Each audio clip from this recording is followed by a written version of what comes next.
Ja, natürlich, wir wissen alle, in den Naturwissenschaften sind relativ wenige Frauen zu finden. Da tun wir auch eine ganze Menge, wir fördern das an der Hochschule etc.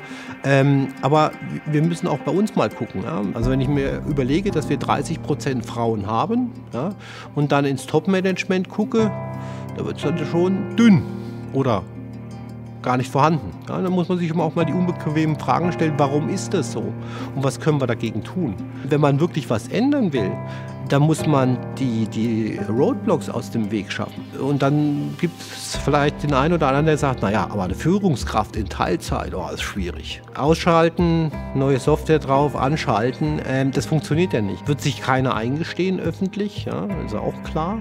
Aber natürlich gibt es das und da muss man halt kritisch hinterfragen. Das ist auch die Rolle von Personal. Warum kannst du dir das nicht vorstellen oder woran hat es denn gelegen?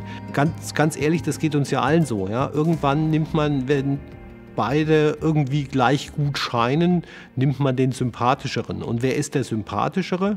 Der mir so ein bisschen ähnlich ist. Ja? Wenn da jetzt einer St. Pauli-Fan ist, ja, und mit mir über Fußball schnackt, ja, finde ich den irgendwie, ja, nicht ganz unsympathisch. Dann sind so unbewusste Prozesse und das müssen wir halt auch bei unseren Personalentscheidungen versuchen rauszunehmen. Das geht viel über Training, da kann man viel lernen.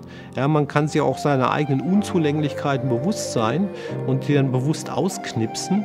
Wenn man das konsequent tut, bringt für das Thema Diversity viel, viel mehr als tolle Greenwashing-Geschichten, die viele Unternehmen tun, sondern da wirklich an der Basis anzufangen und sagen, woran hakt es denn? Kann jemand, der vielleicht in der Konsumgüterindustrie gearbeitet hat, in der Halbleiterei arbeitet, muss man schon aufpassen, ja? Dass man da nicht sagt, oh ja, nee, Halbleiterei, ganz anderes Geschäft.